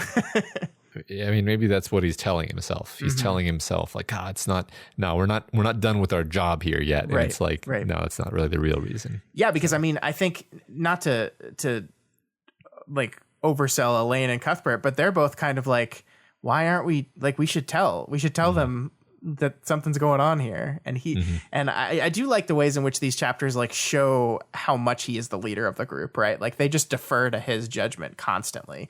I think actually that moves right up to what I wanted to talk about next, because we see here Elaine is thinking, and he says, Roland sat looking after. The dreamy expression was still on his face. Elaine found himself wondering if Roland had made the right decision this evening. He had never in his life had such a thought, nor expected to have one. And see, that's the kind of thing where, you know, it makes me really unsure that I'm on the right track about Roland making this choice for the right reasons. Mm-hmm. Yeah, I mean, it is very possible that, like again, I think this could just be really subtextual, right? Like he's just distracted. He's just not focusing on the task at hand. And maybe a clearer head would see that, yes, the most logical choice is to send home. Maybe they'll send help. Maybe they'll tell Roland and the other two to leave because they're in trouble there, or maybe they'll send people there to help out. We just don't know. And I mean, I think we've kind of taken the time to show how Elaine and Cuthbert are so reverential to him that doubting him. And I mean, King goes out of his way here. Like, he had never in his life had such a thought. Never in his life. These are 14-year-old kids. And he is so, like, he reveres Roland so much that he has never doubted any of his choices ever, ever, ever. That's crazy. Yeah. Right. But he is now. Yeah. So the chapter ends with Roland distracted and lost in thought, failing to notice as Elaine deftly plucks a golden hair of Susan's off Roland's shirt. And we close with, sitting on the steps with his back to them, Roland looked towards the dying sunset with dreaming eyes. So that's great. And speaking of the sunset, the dying sunset, earlier in this section, Roland is described as looking off toward, quote, the evening redness in the west, end quote, which is just a great piece of descriptive language. But of course, also, there's a very famous book by Cormac McCarthy written in 1985, which is a sort of epic Western, or some call it an anti-Western, about horribly violent outlaws who murder huge numbers of people as part of the Native American genocide, eventually murdering anybody they come across with dark hair. Just for their scalps, so they can turn them in and say they were Native American. And that book is called Blood Meridian, or The Evening Redness in the West. So when that phrase was used, it immediately popped out to me, and I was like, well, that's fucking ominous. Yeah. To use the title of Blood Meridian in reference to King staring off into the distance, thinking about Susan. Yeah, and I think the thing that I love about Stephen King is that he is an author that is so well read, that loves books, that loves reading, not just writing, that there is no doubt in your mind that was 100% intentional, right? Yeah, this is not an oops reference that I just really wanted to have a character look out to the setting sun, and I thought this was a cool way to describe it. No, of course not. Of course Stephen King has read this book. Of course he's read Blood Meridian. There's no way he hasn't. And he's making an intentional allusion here, as he has done over and over and over again throughout the story. Yes, absolutely. I agree. And not just, an illusion with meaning behind it, an illusion meant to convey terrible, terrible ominousness and violence and potentially coming bloodshed. Yes. And I think the cool thing about it is you're absolutely right. And if you are a reader that has read Blood Meridian and knows what this reference means, that message is conveyed. I still think, and this is where I think King is really good, I still think even if that reference goes completely over your head, the end of this chapter conveys ominousness still. Mm-hmm. Sitting on the steps with his back to them, Roland looked towards the dying sunset with dreaming eyes, right? Mm-hmm. Like his back is to his friends and he's looking towards the dying sunset. That connotation right there makes you think we're in some shit. We're in some shit. Definitely. That's perfect. Yeah. All right, so we move on to Chapter 8, Under the Peddler's Moon. And we begin this very brief chapter. This is a short one with a third of a recurring motif of chapter titles. We started under the Demon Moon, then Susan's story began under the Kissing Moon, and now we moved on to the Peddler's Moon. A peddler is, of course, a kind of salesman, but there is a negative connotation here as well, Matt. We actually learn later in Cuthbert's section that this peddler isn't just trading in goods, he's trading in souls. Yep. On its face, as clear as anyone had ever seen it, was the peddler, he who came out of nuns with his sack full of squealing souls, a hunched figure made of smudging shadows with a pack clearly visible over one cringing shoulder. Behind it, the orange light seemed to flame like hellfire. So the peddler, whereas the word moved, no more kissing, just peddling of souls. Yep. So having read Needful Things, this is maybe the one King meta reference that I absolutely do not have to strain to interpret. Of course, Needful Things was a story about a demonic peddler who traded trinkets for souls of the people of a small, quiet Maine town. Yes, Castle Rock is the name of that town. Castle Rock, which is, yes. So that's that. Yeah, that was great. That you made did me it, happy. Matt. You caught the one reference that you could possibly have caught. You did it. Yeah, you great. did it. We're done now, I guess. Yeah. Yeah, I mean, I love it, right? Like the cool thing is we kind of know we're heading back to the Demon Moon too, right? Like we've been told that it will be under the Demon Moon that the mayor is finally allowed to consummate his relationship with Susan. So we've kind of got that hanging over our head, knowing that that's coming in the future. Where we started at the Demon Moon, we might be heading back to it, and I love it. I love it. Yeah, totally. So in this first section of the chapter, we're with Roy DePape as he rides along the Ka-tet's trail looking for answers as to where they came from. DePape has made it to the town of Ritzy, 400 miles west of Magus. And I love this description of the town here. Once there had been freehold mines up there, but they were all gone, regulated out by the V. Castus Company. DePape knew all about it because the big coffin hunters had been a part of that little spin and rary. Just after he'd hooked up with Jonas and Reynolds, that had been. Why, they had gotten those coffin tattoos on their hands not 50 miles from here, in the town of Wind, a mud pen even less ritzy than ritzy. How long ago? He couldn't rightly say, although it seemed to him like he should be able to. But when it came to reckoning times past, DePape often felt lost. It was hard to even remember how old he was, because the world had moved on.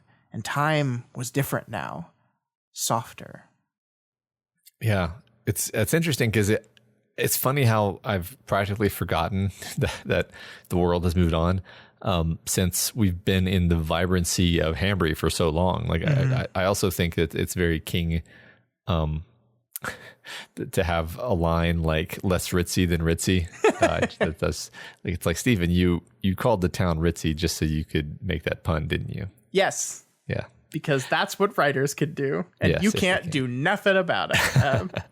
So we've talked about this in the past, but I do love the ways in which King reminds us that while this is a story in the past, in Roland's past, the issues that plagued Roland's world in the future are already present back here. The tower was failing even back then. I think the King does it again here by having this man who DePape pumps information for being addicted to the devil weed, right? This is something that was introduced almost in the first few pages of his first book of the series, The Gunslinger. We have this weed that drives you mad if you chew it. And so he's kind of linked things back to the desolation and destruction that was the world at the beginning of The Gunslinger. Here it is. This weed exists right now. And I think it is really interesting because he's moving closer to the beacon of civilization that's left in this world, right? Gilead is like the center of the world, if you don't count the Dark Tower. Don't count that. But and as he gets closer west, things seem to be getting worse. Yeah. I tried to talk to you about this yesterday. we did, yeah. And I just got super confused and was like, all right, I can't track directions and in versus out from the tower and all of these things. But I mean, definitely it's consistent. I have a hard time keeping it in my mind. I think this book is making me realize how bad I am at like keeping spatial relationships straight. In general. I don't think you should feel bad about that at all when it comes to this book. I think King is like, there are maps of this world that exist, but they're the result of people doing a lot of work to kind of like piece together where things are and what directions. Like if you asked me, I told you this when we were having this conversation over chat earlier. If you asked me where like the Mohane Desert was in comparison to Gilead, I couldn't tell you that. I got no fucking clue. I don't know. What? I don't know. It's somewhere. Yeah. And there's maps that will show that, or as people's best guess. But I just think like King has created a world in which directions and distances and time is so nebulous that I think he just gets away with just being super like, which way is west? Like, where is the tower relative to where Ritzy is? We have no fucking clue. I don't know. Yeah. Yeah, I don't know. Oh well. Southeast, maybe? Depends on which beam they're the closest to. Yeah. Right. Like that's the weird thing about it is it's not what I mean, it's a weird world anyway. Mm-hmm. It's like a circle. Just like, are there oceans? I don't know. I guess we know there's oceans because there's a beach. There's a ocean. But like, is Midworld surrounded by the ocean? This isn't clear. I don't know, Matt.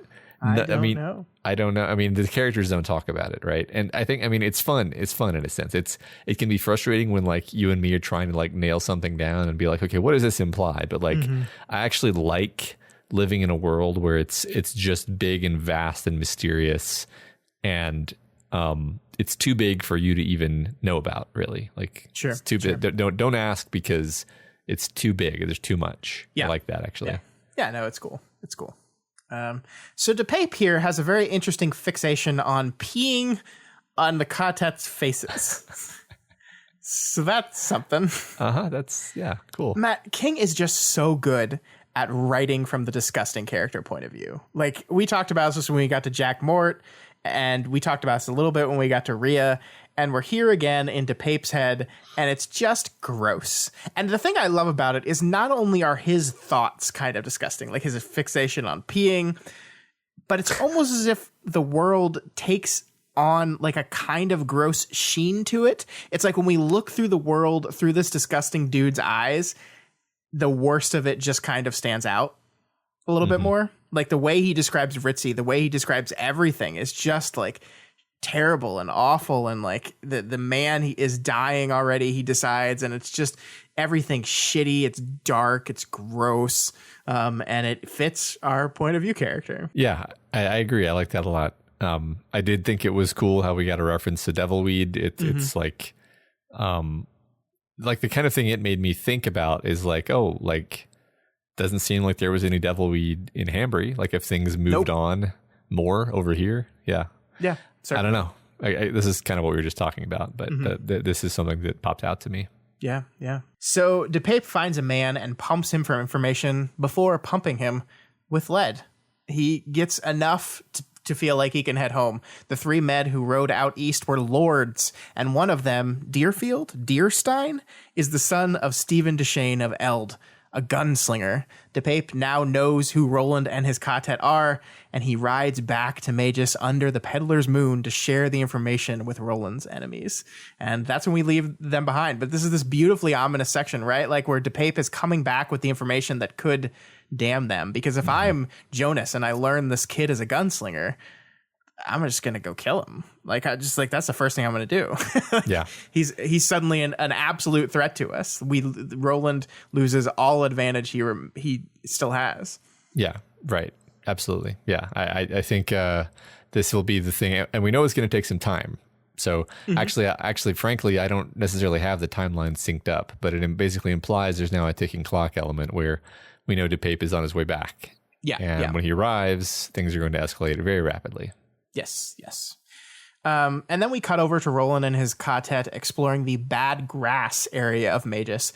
And I love how King kind of demonstrates, like, this is a few days after they plucked the hair off of Roland's shirt.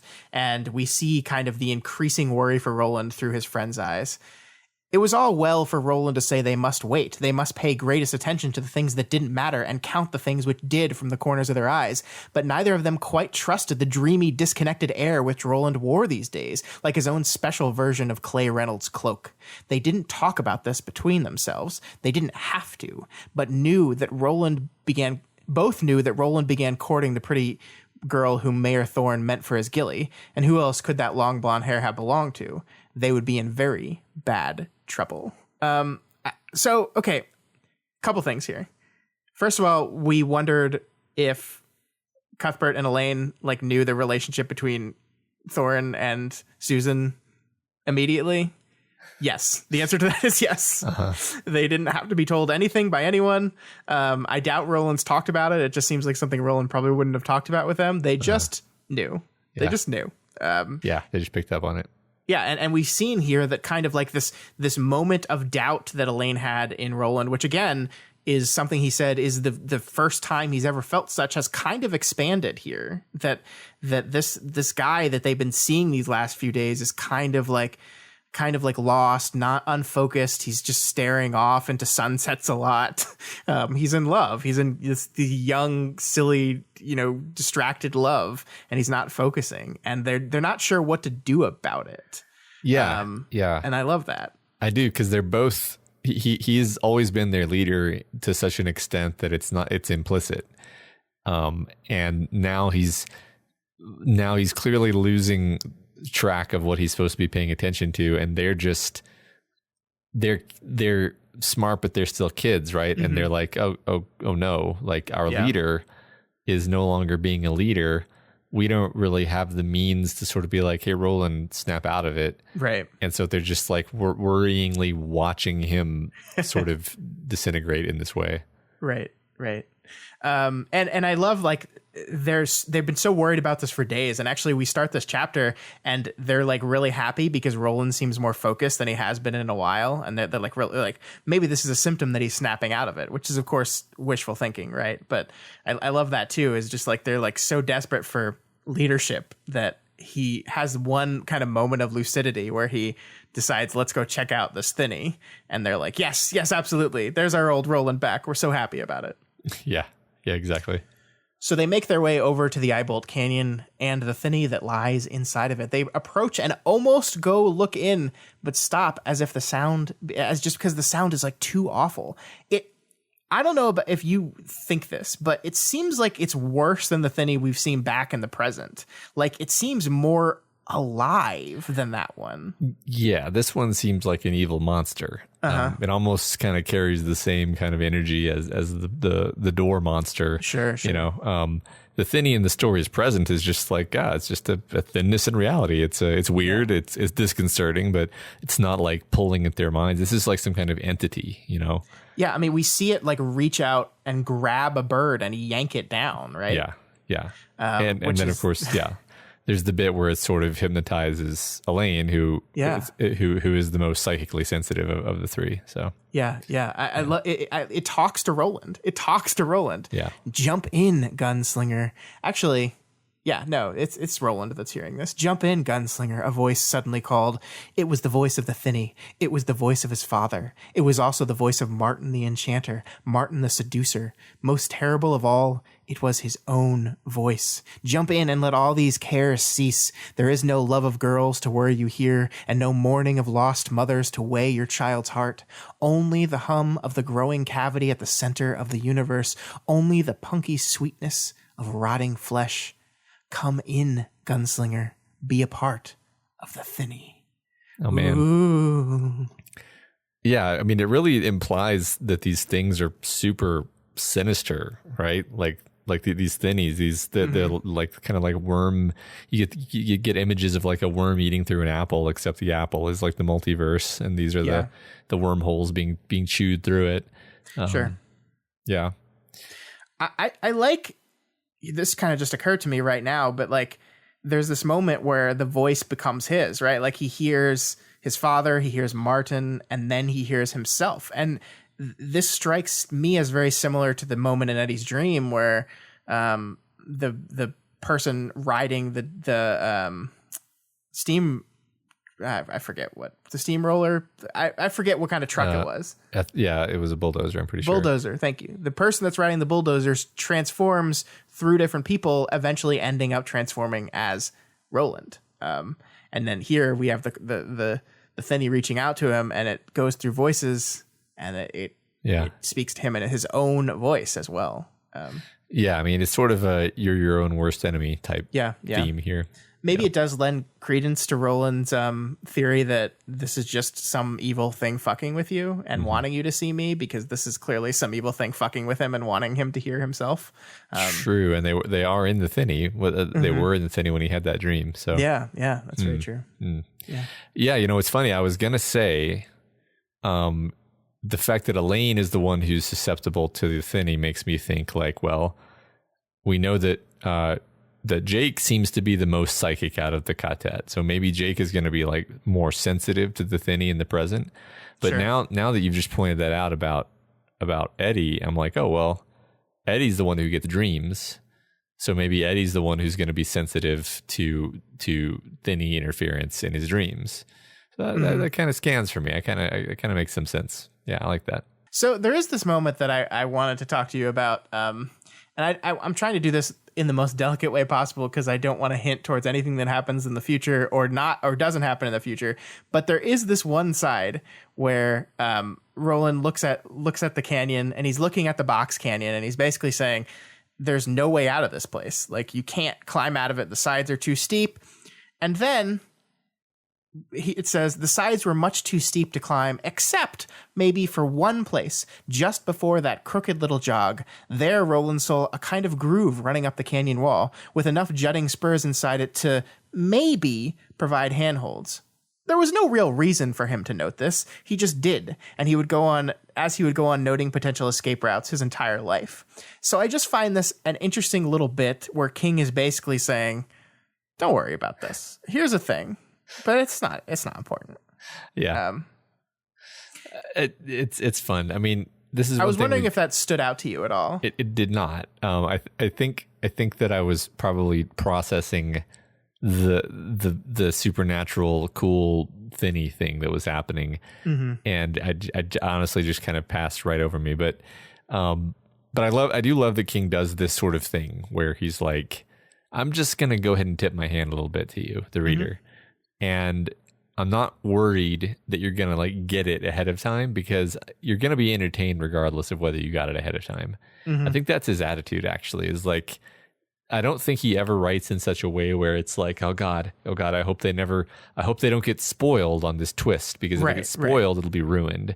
He's constantly spoiling everything for you on purpose. Yeah. And because he knows that when you get there, it's not going to be the shocking twist of it. It's going to be just the execution of it that is awesome. He's not writing a mystery here, right? Yeah. Like, he's just not. And so like the specific reveals, and the other thing is like, and I'm not saying this is ever gonna pay off, I'm not, but if it does, we have no idea how it would, right? Like, you could look here and be like, how the fuck is this gonna pay off? Well, like, I mean, this book basically opens with a clear reference to a showdown in a box canyon. Okay, fair. So like, and which reference was also at the end of the previous book. So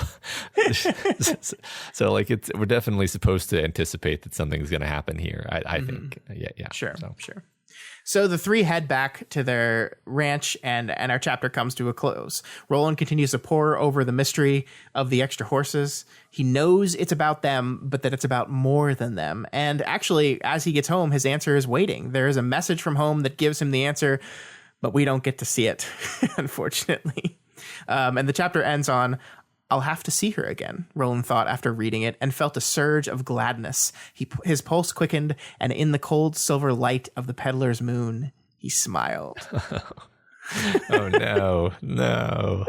Oh, it's so ominous. The moon that trades souls. Yeah, the Leland Gaunt moon is creepily leering at him as he thinks about Susan. That's great. Damn it, though, the way this ended, I need to know. This is one of those weeks where as soon as we get off the recording, I'm going to go find out what the hell's going on. Yeah, this is one of those moments where I read the chapters earlier this week, and as soon as I got to the end, I was like, oh, Matt's gonna be mad at me. Yeah. Sorry about that. It happens. It's unavoidable. Yeah.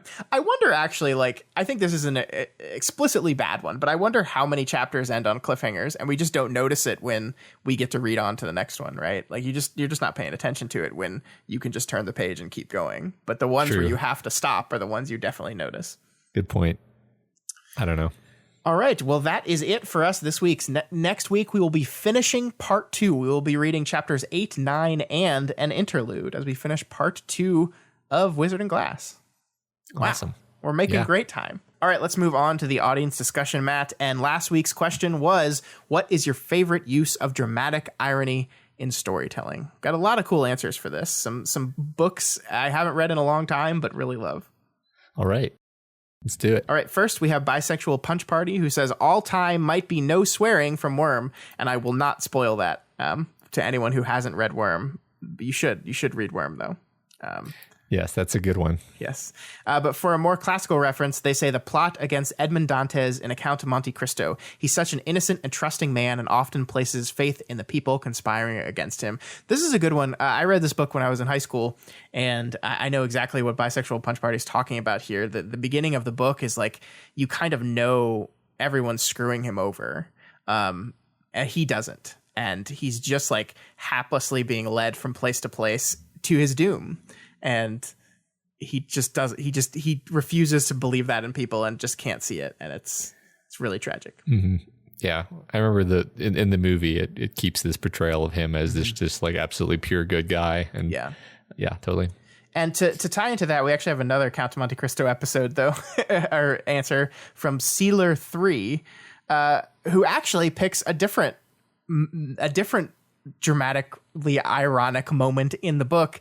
They say, I love the dramatic irony of Dantes meeting and interacting with the people of his past as the Count, while they don't know that he's actually the person that they sent to die. Dumas has the reader know that Dantes is planning his revenge for his friend's betrayal and set them up to suffer for their actions. So yeah, a lot of Count of Monte Cristo is actually just dramatic irony, because you don't know what's happening to Dantes at the time, or and he doesn't. But then later in the book, he's playing all these characters and you get to kind of enjoy it through him, seeing what he knows and they don't. But then, of course, the lesson of the book is that's bad. And I know you haven't read the book. The book ends, so much worse than the movie, Matt. Oh, that's sad. I'll just stick with the movie then. Well, the problem is if your message is really like revenge is bad, don't do that. The movie kind of lets him off pretty easy. Yeah, it does. It sure does, actually. The book does not do that. Okay. Well, okay. All right. Fair. The next answer from Matt Said Words, which is, as far as I know, not a reference to me in any way, says, Under the Dome by Stephen King is full of dramatic irony. Without spoiling anything, the reader is told of the machinations of Big Jim and his goons fairly early in the book. It isn't until later that the main protagonists begin to suspect anything, building tension throughout the very long novel, where guilty and innocent alike pay for Big Jim's choices. Because of this, we love to hate Big Jim and desperately want the rest of the town to see why. Also, as the reader, we know long before Junior that he has a brain tumor. He continues on as a sociopath, thinking all the while that he just has bad migraines. Eventually finds out the truth, but it is too late to save him from himself. They go on to say these two characters that they just talked about are his two favorite antagonists. They say the book really embodies dramatic irony because of the reader's perspective. The reader knows everything happening under the dome. The only thing that we don't know is how the dome came to be or how the characters will react, making for some of the best characters and one of the richest tapestries I've read from King. Under the Dome is a great book. It's one of those King doorstop books that's just so incredibly long, but rich. It's just one of those, like, you just sit in a world with so many interesting, wonderful characters. It's a great book. It's a great book. I'll get you to read it one day. It's too bad that miniseries was not good. Yeah.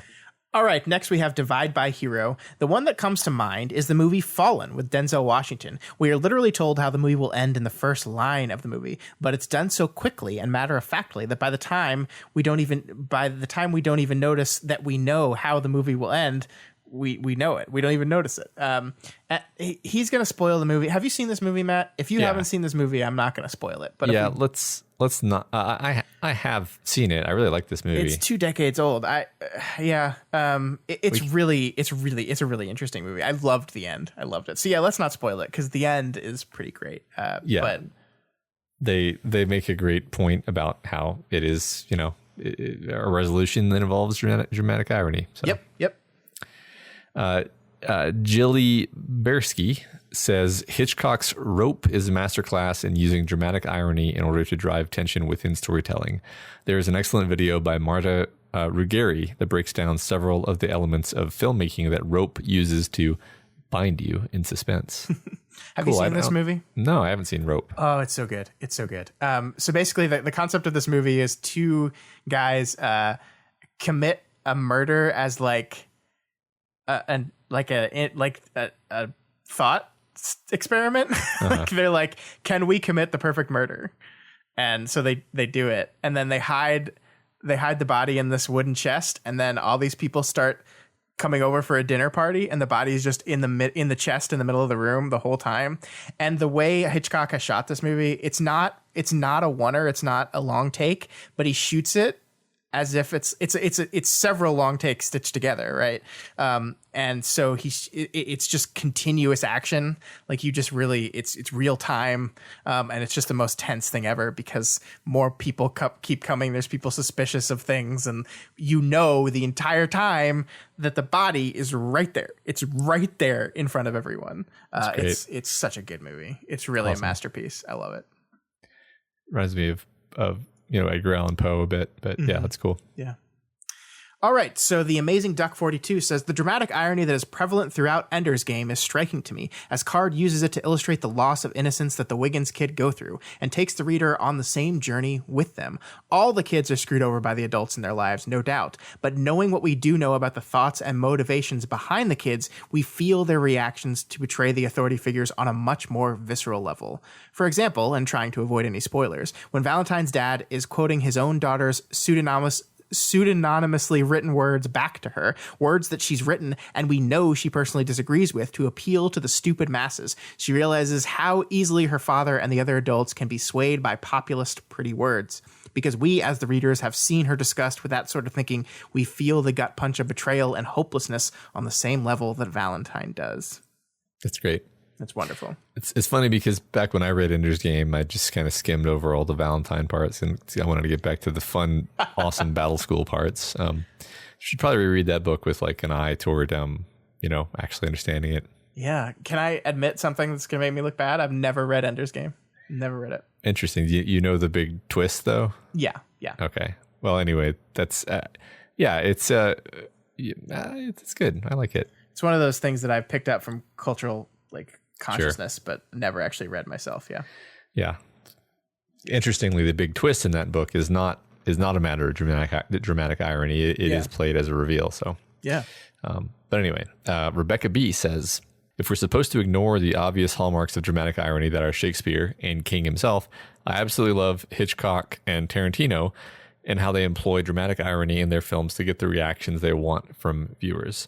Whether it be a woman escaping from birds by climbing into an attic full of them, or a room full of men trying to figure out which one of them is the snitch, while someone gets an ear cut off to the tune of Stuck in the Middle with You. All of their work is so tongue-in-cheek and chock full of dramatic irony, just like King can basically reveal the end of the story in the first sentence and still have you on the edge of your seat during the meat of the story. I think Hitchcock and Tarantino are masters of this art as well. Totally. When is it in Reservoir Dogs that we know who the rat is? It's fairly early on, I feel like. I'm pretty sure that we cut to the flashback fairly early on. Yeah. And we know that it's him for most of the movie. I don't remember exactly, honestly. It's a great movie. Love that movie. Yeah, that's a great answer. I agree. Both Hitchcock and Tarantino mess with that kind of dramatic irony tension very, very well. Mm-hmm. Great answer. Lastly, we have Luke V, who says, as tempting as it is to give an example of dramatic irony from Cy King's work, I think I will provide an example from one of my favorite authors, Mr. Neil Gaiman. Minor American Gods spoilers ahead. In Gaiman's American Gods, the main protagonist is introduced early on to a character called Low-Key Lysmith. It then takes nearly the entire book for said protagonist to realize that Low-Key was actually Loki. Yes. Yeah, I mean, I think the hilarious thing about that for me is it wasn't even an example of dramatic irony because I just never fucking put it together until the book told it to me. But I think you read the audiobook, which makes it much more obvious. Yeah, I can't really say because I read the book years ago before we did the book club, and I didn't get it then, but I did remember it. But then when they're doing the book club, when they're doing the audiobook, he just goes, Loki Lysmith, and you're like, okay, yeah, like it's Loki. I get it. Yeah, definitely. Yeah. That's a great book. If anyone hasn't read it, we did a book club on it, and I really enjoyed that episode. It's been a while now, but it's such a fun book to talk about. Yeah, that was an early one, I think. Yeah, it was. Yeah, go check that out. Yeah, Neil Gaiman is one of those authors that I read every single word he writes. I love him. He's fantastic. All right, next week's discussion question, Matt. I think this is going to be a fun one. What is the most despicable / uncomfortable point of view character in a Stephen King novel? Or if you are not an avid Stephen King reader and are just kind of joining us for the first time, another story if you haven't read Stephen King. I think there are plenty of examples in Stephen King, though. And again, please try not to be spoiler. You can explain who it is and why without like spoiling the whole plot of the book. That would be great. Cool. God, there's a ton, Matt. There's some of these characters, especially if you guys want to go to Richard Bachman, King's pseudonym. Oh, there are a lot of shitty characters in the Bachman novels. Oh, they're awful. Oh, I love it. I love it. Can't wait. All right, that is it for us here on Kingslingers. Next week, as I said before, we wrap up Part 2 Susan with chapters 9, 10, and an interlude.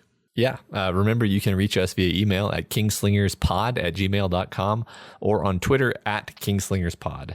Of course, you can also head on over to reddit.com/r/doofmedia and comment on the Reddit threads associated with these episodes. There's always a good discussion happening there. And if you are not already subscribed to Kingslingers, we strongly recommend that you do so right now so you will never miss an episode. You can find us on YouTube, Stitcher. I don't know why I started with YouTube. It says iTunes right there, and yet I said YouTube.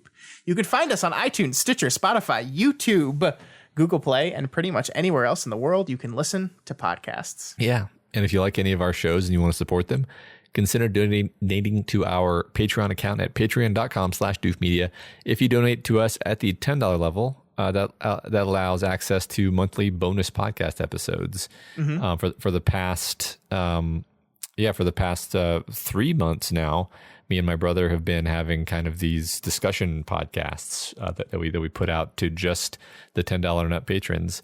And of course, any Patreon tier gives you access to a variety of benefits, including access to the Discord server. So head on over to patreon.com/doofmedia and check that out. Mm-hmm. Yeah, I've really enjoyed listening to those, Matt.